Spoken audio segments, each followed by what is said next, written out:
In today's lesson, I'm going to teach you how to speak English the right way. That's right, I'm going to help you sound like me, a native English speaker. Are you ready? Well then, I'm Teacher Tiffany. Let's jump right in. All right, here's the very first situation. We see this woman sitting on her sofa looking for a movie. But if you had to describe the situation like a native English speaker, what would you say?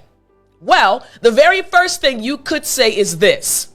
I saw that she was scrolling through the videos on her tablet. Now, this expression, scrolling through, on the video, you saw that she was doing this with her hand.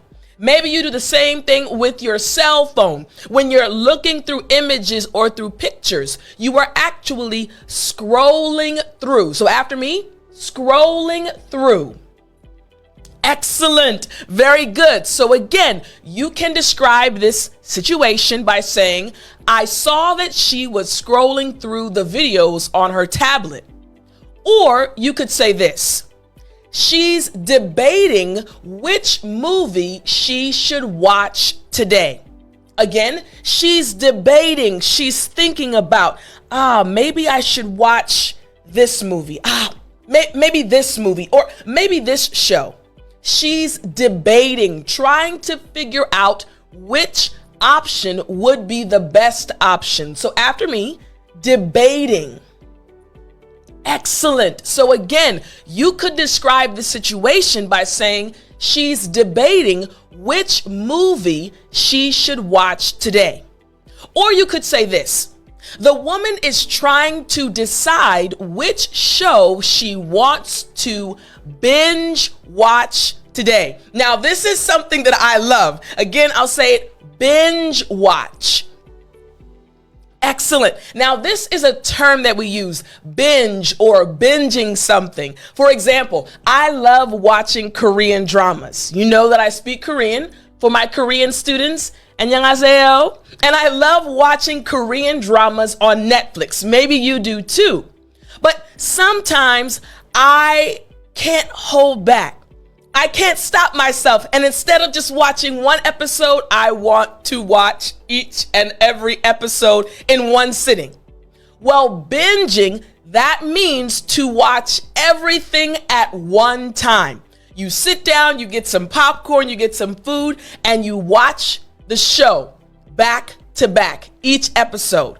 In English, we say binging or binge watch. So again, in describing this situation, we could say, and you could say, the woman is trying to decide which show she wants to binge watch today.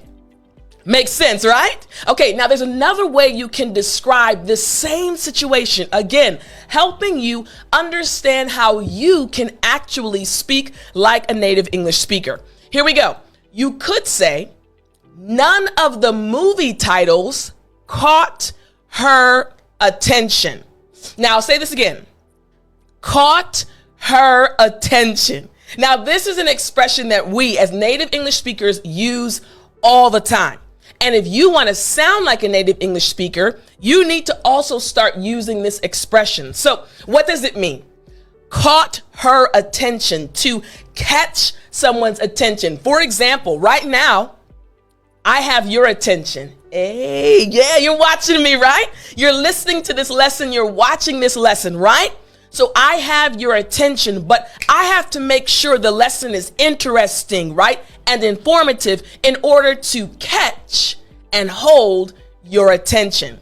So catching someone's attention, meaning it means to have something interesting, present something interesting that holds someone's attention, that causes someone to be interested in it, all right? So none of the movies she kept scrolling through because they weren't catching her attention.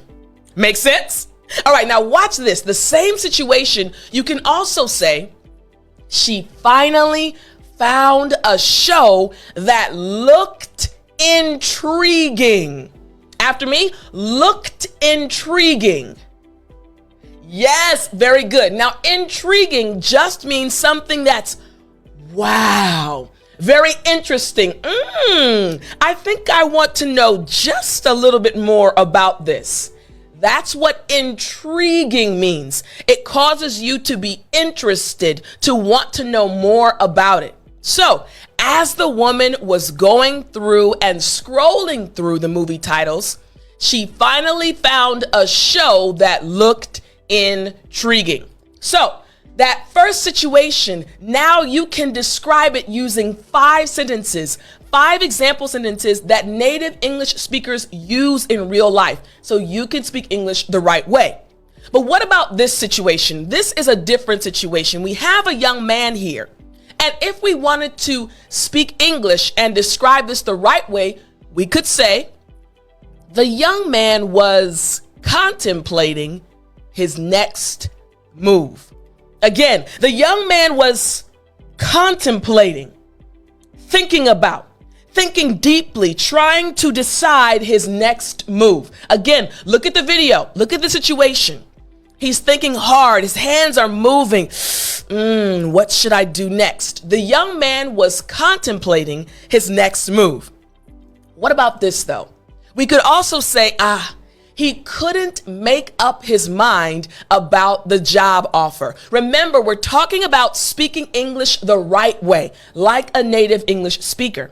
And for this situation, you could also say he couldn't make up his mind about the job offer. Now, the expression make up your mind, it literally just refers to making a decision, making a choice, choosing something, saying, hey, I got this. This is my decision. I'm done. Making up your mind. Imagine, okay, you all know that I love good food, right? Imagine you go to a Mexican restaurant. Woo-wee, all my Mexican students, you know I love Mexican food. And you walk into the restaurant and there are so many different options. Things look so good. There are burritos, there are tacos, and you just can't choose one. You just can't make up your mind because you want everything.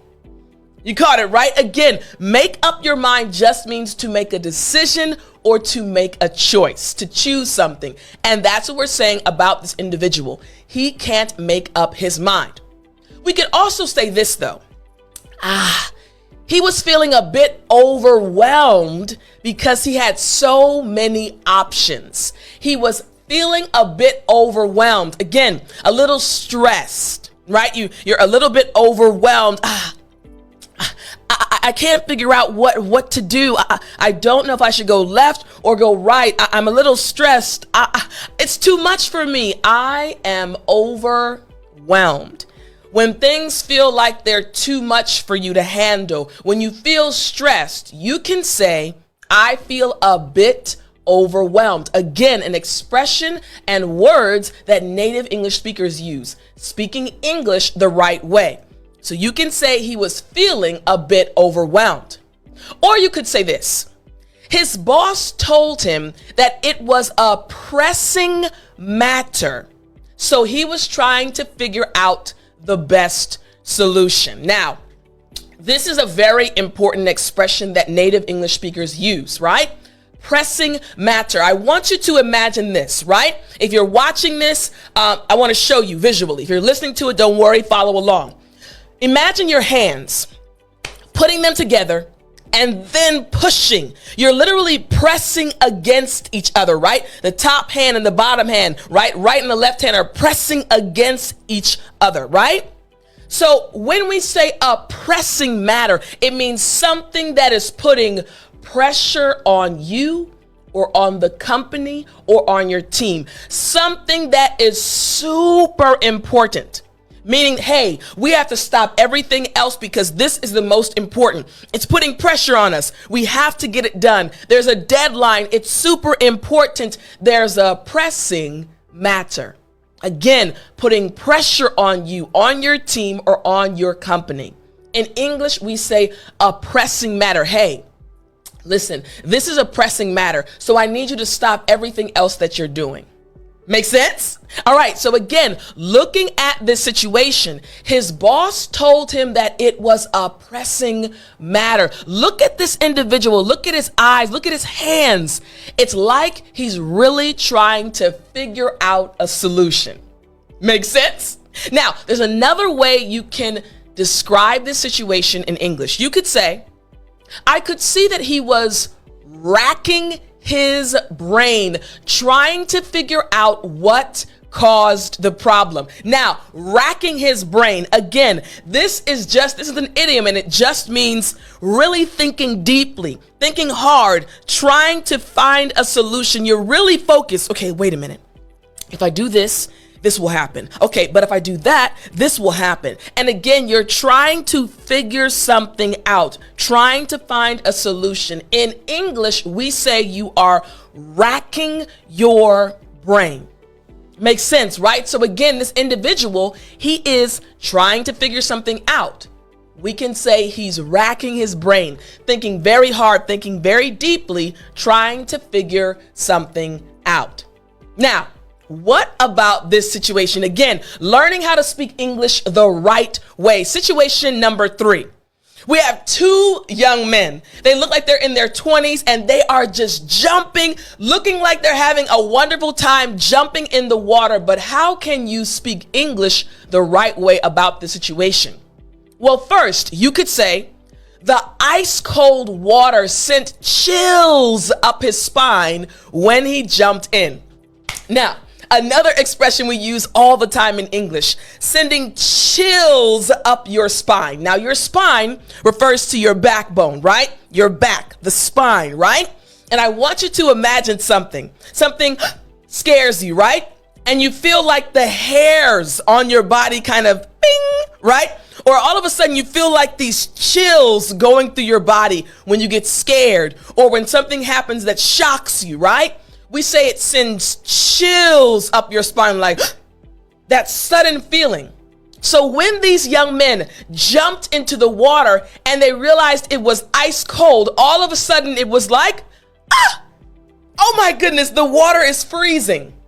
It sent chills up his spine. But what about this? We can describe the situation like this.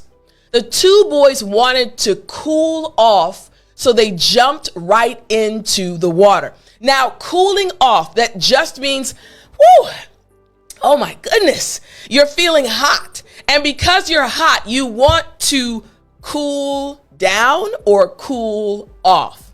And in this situation, the boys want to cool off. Hey, it's hot outside. It's summertime. Let's jump into the water and we can cool off. We won't be hot anymore. Or we could say this. They jumped in as if they didn't have a care in the world. Now, having a care in the world, it means, hey, everything's okay. I'm not worried about a thing. So when someone doesn't have a care in the world, it just means they aren't worried about anything.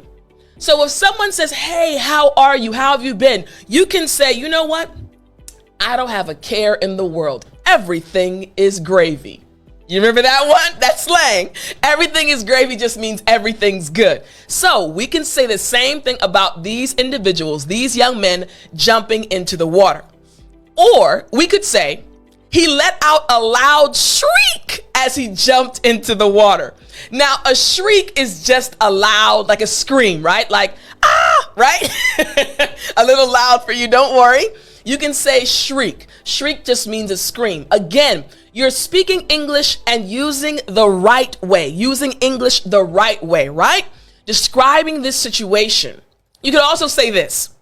The boys realized how strong the current was when they jumped into the water. Now, the current, right? When we say the current, I want you to imagine not jumping into a swimming pool, right? But remember, in the situation, the boys were jumping literally into what looks like a river, right? And when they jumped into the river, when you have natural bodies of water, underneath the water's moving. Look at the water if you're watching this. The water is moving. Even before they jumped in, the water was turning, right? That's because underneath, the water is pushing forward or backward. Again, we refer to that movement as the current, the flow of the water, right? In English, we say the current. And sometimes a current can